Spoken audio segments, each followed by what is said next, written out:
Assalamualaikum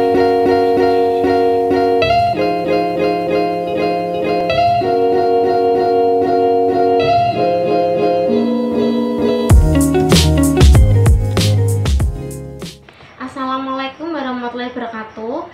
Perkenalkan, nama saya Wida Alima Azah, NIM 1805520089, kelas B1 Akuntansi dari Universitas Tikubang Semarang.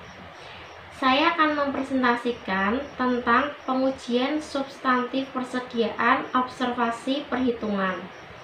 Tujuan saya mempresentasikan tentang tema ini adalah untuk memberikan bukti nyata dari keberadaan dan penilaian persediaan yang meliputi observasi dan pengujian perhitungan fisik.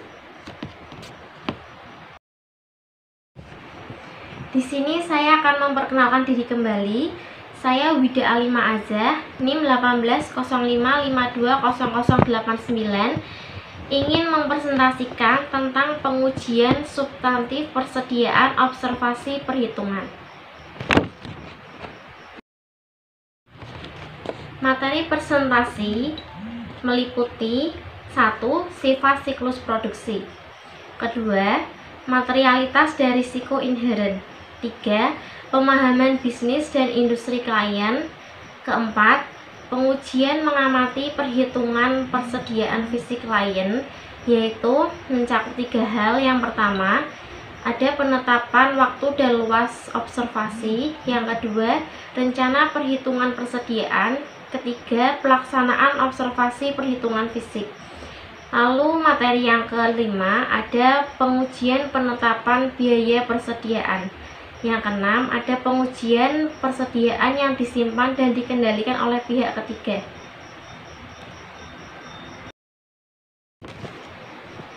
Yang pertama, sifat siklus produksi. Apa itu sifat siklus produksi? Sifat siklus produksi berhubungan dengan konversi bahan baku menjadi barang jadi. Siklus ini meliputi perencanaan serta pengendalian produksi dari jenis-jenis dan kuantitas barang yang akan diproduksi, tingkat persediaan yang akan dipertahankan, serta transaksi dan peristiwa yang berkaitan dengan proses fabrikasi.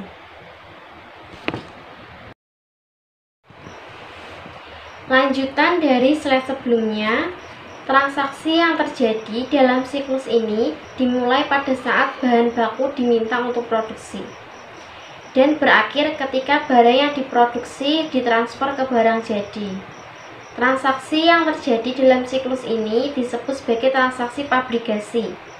Siklus produksi saling berkaitan dengan 3 siklus lain. Yang pertama, siklus pengeluaran dalam pembelian bahan baku dan pembayaran berbagai biaya overhead.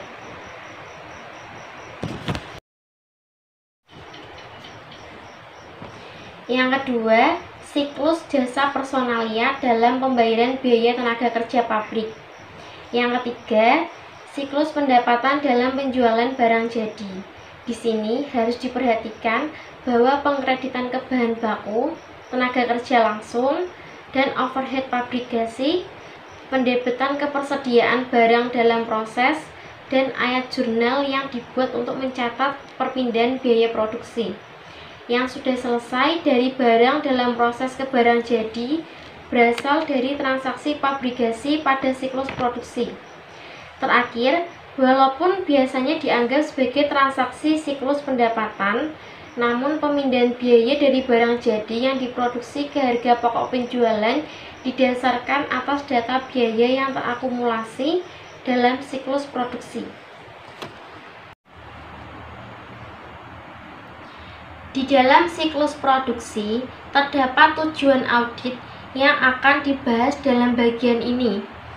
Yang pertama, tujuan audit atas kelompok transaksi yang berkaitan dengan transaksi fabrikasi, dan yang kedua, tujuan audit atas saldo akun yang berkaitan dengan saldo persediaan serta harga pokok penjualan. Untuk menghindari tumpang tindih, maka pembahasan mengenai tujuan audit atas saldo akun dan prosedur audit yang berkaitan dengan persediaan yang dibeli telah ditangguhkan ke siklus pengeluaran agar bisa dibahas bersama dalam bab ini dengan persediaan yang diproduksi.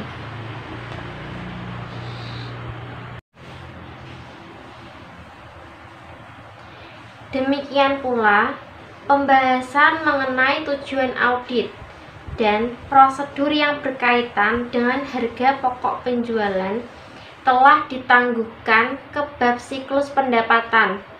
Menunggu pembahasan tentang asal mula biaya-biaya semacam itu melalui transaksi pembelian dalam bab siklus pengeluaran dan transaksi pabrikasi dalam bab ini.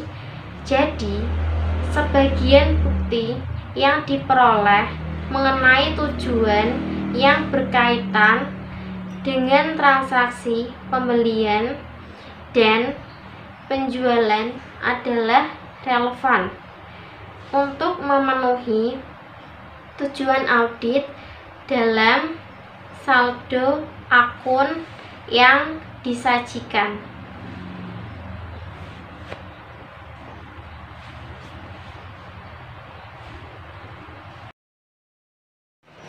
Materi selanjutnya adalah materialitas dan risiko inheren. Apa itu materialitas? Bagi entitas-entitas ini, persediaan adalah unsur yang material dan audit atas persediaan merupakan hal yang penting untuk mencapai pendapat tentang kewajaran penyajian laporan keuangan secara keseluruhan. Alokasi materialitas ke akun-akun yang dipengaruhi oleh transaksi dalam siklus ini akan bervariasi menurut pertimbangan yang telah dijelaskan dalam bab 8 jilid 1. Pertimbangan utama dalam mengevaluasi alokasi materialitas adalah penentuan besarnya salah saji yang akan mempengaruhi keputusan pemakai laporan keuangan yang berakal sehat. Pertimbangan sekunder adalah hubungannya dengan biaya untuk mendeteksi kesalahan. Umumnya, audit atas persediaan termasuk mengamati keberadaan persediaan dan mengaudit ketepatan penilaian persediaan.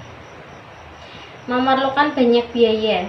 Akibatnya, auditor biasanya akan mengalokasikan suatu jumlah yang signifikan dari keseluruhan materialitas ke audit persediaan tanpa melebihi jumlah yang ia anggap akan mempengaruhi analisis pemakai laporan keuangan.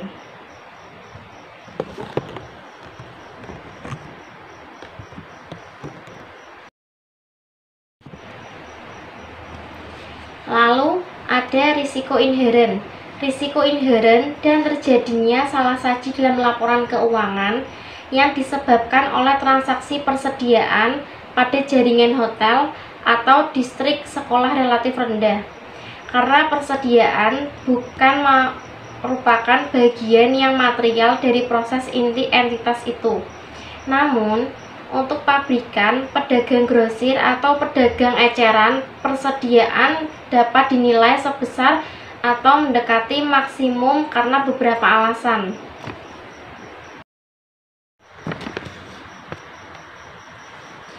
Alasannya yaitu yang pertama, volume transaksi pembelian, pabrikasi, dan penjualan yang mempengaruhi akun-akun ini biasanya tinggi, sehingga meningkatkan peluang terjadinya salah saji.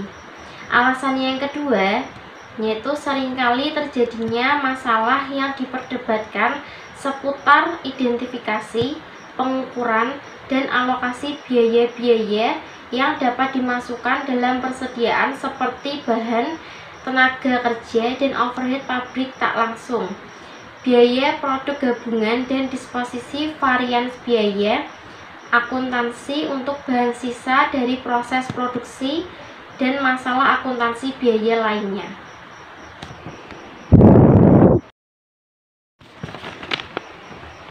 Alasan yang ketiga yaitu sangat beragamnya jenis persediaan kadang-kadang mengharuskan digunakannya prosedur khusus untuk menentukan kuantitas persediaan, seperti volume geometrik, timbunan persediaan, fotografi dari udara, dan estimasi kuantitas oleh seorang pakar.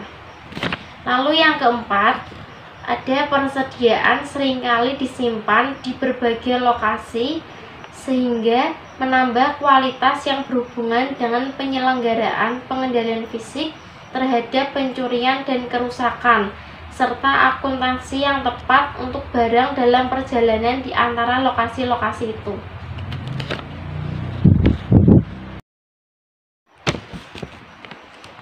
Alasan yang kelima yaitu sangat beragamnya jenis persediaan mungkin saja menimbulkan masalah khusus dalam menentukan kualitas dan nilai pasarnya.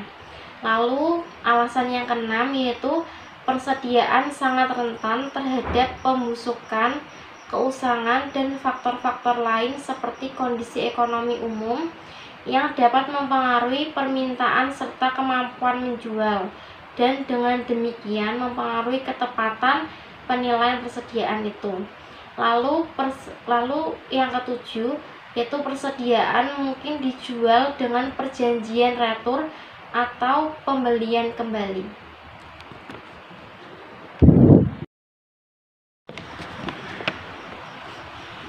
Lalu materi selanjutnya adalah pemahaman bisnis dan industri klien. Pemahaman tentang bisnis dan industri klien akan membantu auditor dalam merancang program audit yang efektif dan efisien. Bagi banyak perusahaan, persediaan pabrikasi merupakan proses inti dan kemampuan entitas itu untuk menghasilkan laba serta arus kas akan tergantung pada seberapa baik proses pabrikasi ini dikelola. Bagi banyak perusahaan industri dan eceran, manajemen persediaan merupakan hal yang penting untuk mencapai keberhasilan.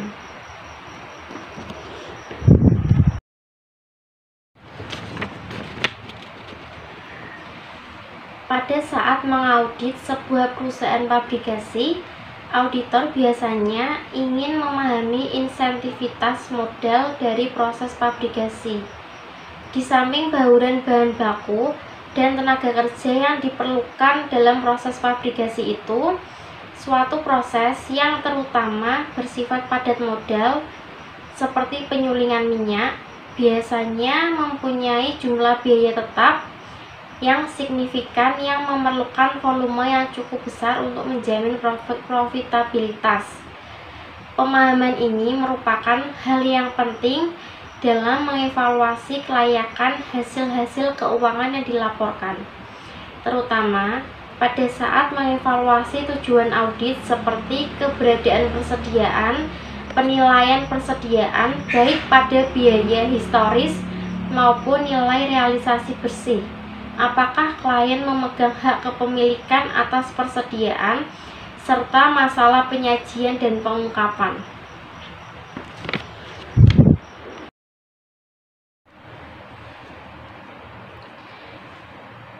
Lanjutan dari materi sebelumnya yaitu pemahaman bisnis dan industri klien.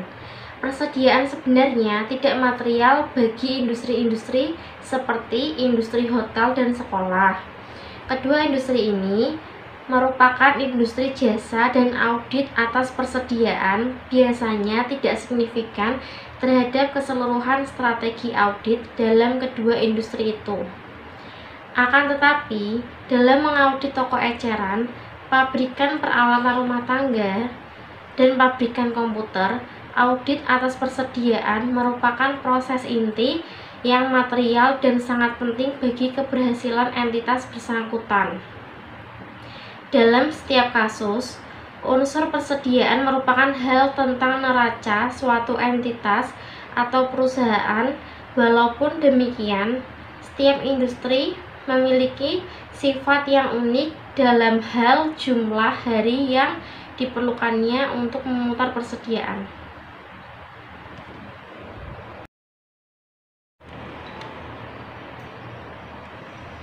Selain itu, dalam kasus jumlah hari perputaran persediaan juga sangat bervariasi di antara untuk industri-industri tersebut, sehingga sangat penting untuk memahami keadaan klien dan menemukan bukti yang mencukupi guna mendukung pendapat mengenai kewajaran penyajian laporan keuangan.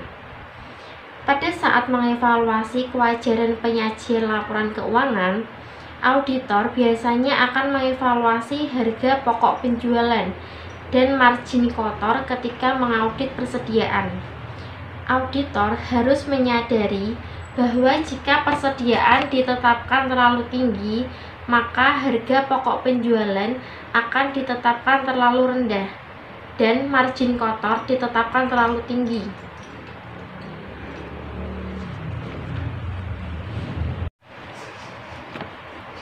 Salah saji yang sama yang menetapkan harga pokok penjualan terlalu rendah dan menetapkan persediaan terlalu tinggi akan menetapkan jumlah hari perputaran persediaan terlalu tinggi serta membuatnya terlihat memerlukan waktu yang lebih lama untuk memutar persediaan daripada sebenarnya. Karena pentingnya persediaan bagi kewajaran penyajian bagi sebagian besar pabrikan, pedagang grosir, pedagang eceran, maka auditor dapat menggunakan prosedur analitis untuk mengidentifikasi bidang-bidang yang bermasalah. Karena signifikannya jumlah transaksi persediaan yang dilakukan oleh entitas-entitas ini, maka auditor akan sering menekankan pada pendekatan penilaian tingkat risiko pengendalian yang lebih rendah dalam situasi-situasi tersebut.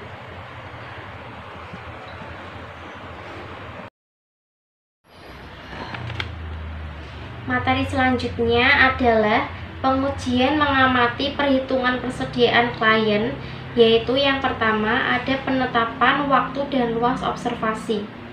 Penetapan waktu pengamatan persediaan tergantung pada sistem persediaan yang dianut klien dan efektivitas pengendalian internal. Dalam sistem persediaan periodik, kuantitas ditentukan melalui perhitungan fisik dan semua perhitungan telah dilakukan pada tanggal tertentu.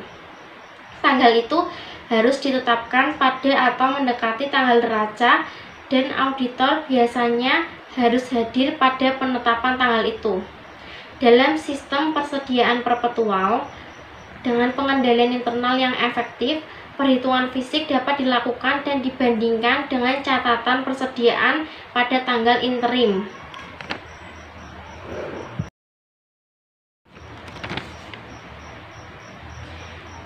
Apabila catatan perpetual telah diselenggarakan dengan baik dan perbandingan dengan perhitungan fisik telah dilakukan secara periodik oleh klien, maka auditor harus hadir untuk mengamati sampel representatif dari perhitungan semacam itu.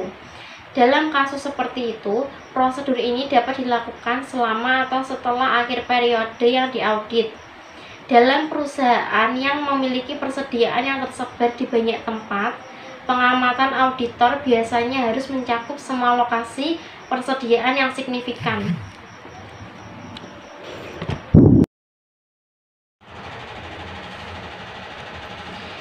Lalu ada rencana perhitungan persediaan.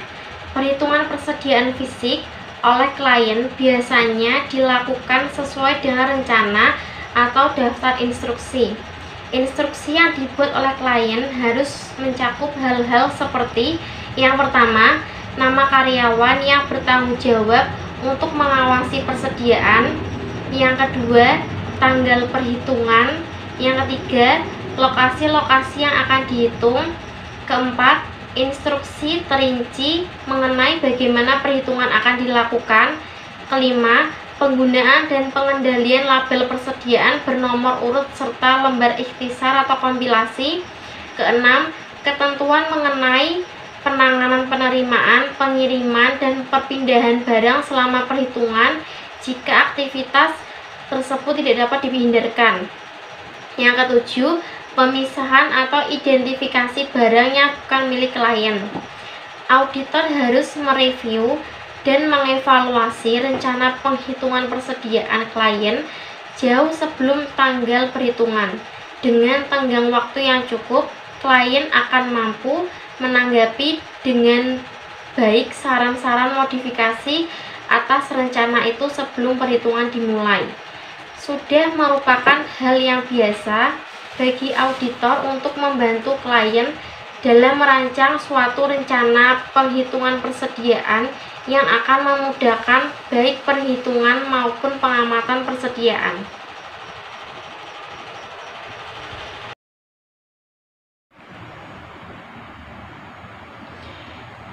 Perencanaan pendahuluan harus dilakukan oleh auditor jika pengamatan persediaan akan dilakukan secara efisien dan efektif. Seorang auditor yang berpengalaman biasanya bertanggung jawab untuk: pertama, merencanakan prosedur, kedua, menentukan kebutuhan tenaga kerja, dan ketiga, menugaskan anggota tim audit ke lokasi-lokasi tertentu.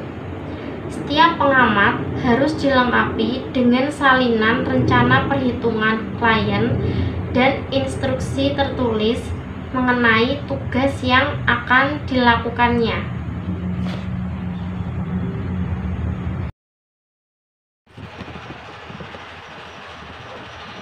Pelaksanaan observasi perhitungan fisik. Dalam mengamati perhitungan persediaan, auditor harus yang pertama meneliti kecermatan para karyawan, klien mengikuti rencana perhitungan persediaan. Yang kedua, memastikan bahwa semua barang dagang telah diberi label dan tidak ada barang yang diberi 2 label. Yang ketiga, menentukan bahwa label persediaan bernomor urut dan lembar kompilasi telah dikendalikan dengan semestinya. Yang keempat, melakukan beberapa pengujian perhitungan dan menelusuri kuantitas ke lembar kompilasi. Yang kelima, mewaspadai wadah-wadah yang kosong dan tempat-tempat lowong yang mungkin ada apabila barang ditumpuk dalam formasi yang rapat.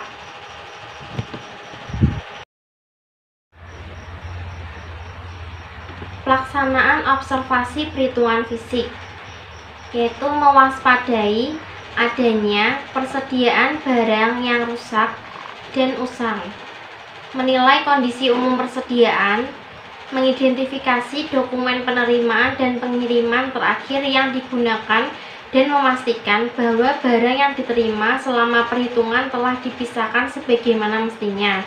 Mengajukan pertanyaan tentang eksistensi barang persediaan yang lambat pergerakannya. Luas pengujian perhitungan yang dilakukan auditor tergantung sebagian pada kecermatan para karyawan klien dalam menghitung persediaan, sifat dan komposisi persediaan, serta efektivitas pengendalian yang berkaitan dengan pengamanan fisik persediaan dan penyelenggaraan catatan perpetual.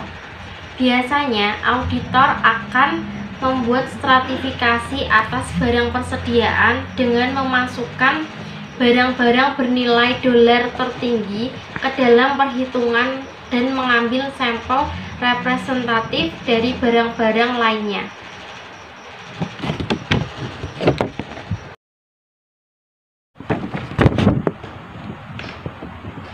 Pelaksanaan observasi perhitungan fisik.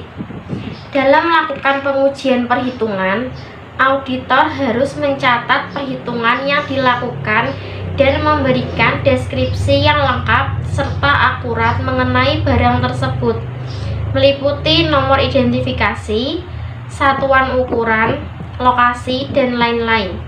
Data semacam ini sangat diperlukan dalam membandingkan pengujian perhitungan yang dilakukan auditor dengan perhitungan klien, serta penelusuran perhitungan selanjutnya ke lembar ikhtisar persediaan dan catatan persediaan perpetual. Setelah persediaan selesai dihitung, auditor perlu membuat daftar semua label yang digunakan atau tidak digunakan atau lembar ikhtisar dan mendapatkan informasi yang cukup, sehingga tidak ada persediaan yang bisa ditambahkan ke perhitungan sesudah auditor mengamati persediaan. Beberapa kecurangan yang signifikan pernah terjadi, yaitu menetapkan persediaan terlalu tinggi, pada saat auditor tidak mengendalikan lembar perhitungan atau label secara memadai. Pada saat prosedur pengamatan telah selesai, sejumlah anggota tim audit harus menyiapkan sebuah ikhtisar keseluruhan. Ikhtisar itu harus mencakup uraian mengenai hal-hal seperti yang pertama, penyimpangan dari rencana perhitungan.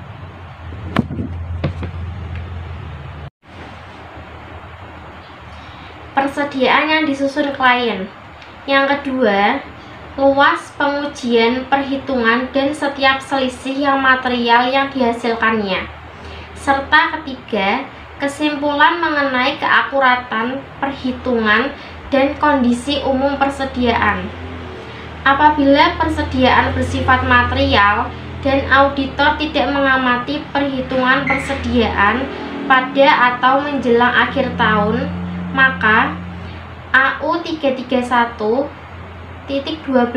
menyatakan bahwa 1. Pengujian atas catatan akuntansi saja tidak akan memadai dalam kaitannya dengan kuantitas. Kedua, auditor harus selalu melakukan atau mengamati beberapa perhitungan fisik persediaan dan menerapkan pengujian yang tepat atas transaksi yang terjadi selama perhitungan. Kata-kata ini sudah jelas. Pengamatan atau perhitungan persediaan bisa ditunda, tetapi tidak dapat dihilangkan.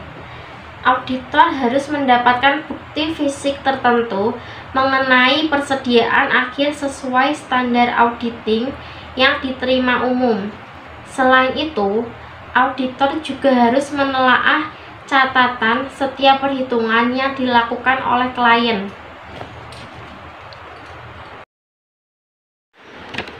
Lalu materi selanjutnya ada pengujian penetapan biaya persediaan. Pengujian ini mencakup pemeriksaan atas dokumentasi pendukung baik untuk harga pokok maupun nilai pasar persediaan. Jadi, pengujian ini terutama berhubungan dengan asersi penilaian atau alokasi. Pengujian ini juga menyangkut penentuan bahwa prosedur penetapan harga yang digunakan konsisten dengan yang digunakan dalam tahun-tahun sebelumnya.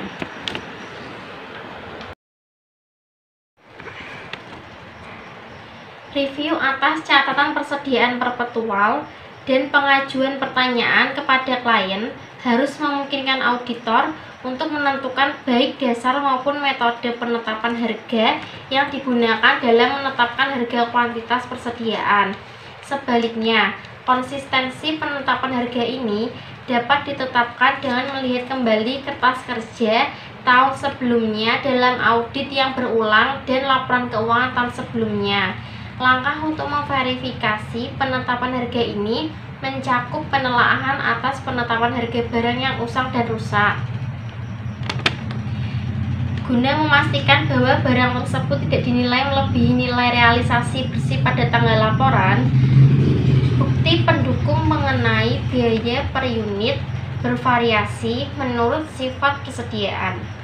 Bagi barang-barang yang dibeli untuk dijual kembali, digunakan atau konsumsi, persediaan barang dagang, bahan baku dan perlengkapan, harga pokok harus di-vouching ke faktur penjual representatif.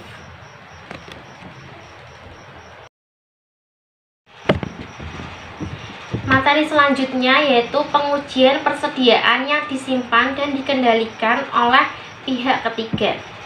Apabila persediaan klien disimpan di gudang umum atau pada jasa penyimpan luar, maka auditor harus memperoleh bukti mengenai eksistensi persediaan itu melalui komunikasi langsung dengan si penyimpan. Jenis bukti ini akan dianggap memadai kecuali bila jumlah yang terlibat merupakan proporsi yang signifikan dari aktiva lancar atau total aktiva. Dalam kasus ini, AU 331.14 menyatakan bahwa auditor harus menerapkan satu atau lebih dari prosedur-prosedur tersebut sebagai berikut. Yang pertama, pengujian prosedur pemilik untuk menyelidiki penjaga gudang dan mengevaluasi kinerja penjaga gudang. Yang kedua, mendapatkan laporan akuntan independen mengenai prosedur pengendalian yang diterapkan penjaga gudang berhubungan dengan penyimpangan barang dan jika ada penjaminan tanda terima atau menerapkan prosedur alternatif atas gudang untuk mendapatkan keyakinan yang layak bahwa informasi yang diterima dari penjaga gudang dapat diandalkan.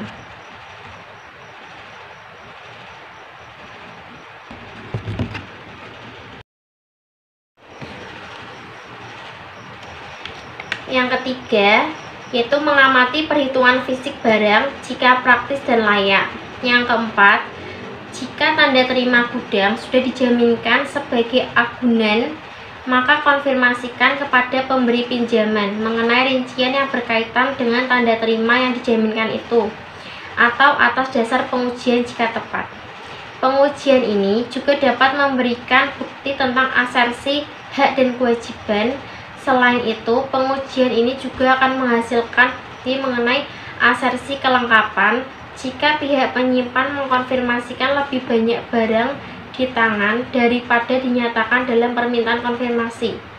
Pengkonfirmasian persediaan ini tidak memberikan bukti apapun tentang nilai persediaan karena penyimpan tidak diminta untuk melaporkan biaya, kondisi, atau nilai pasar yang tersimpan di gudang.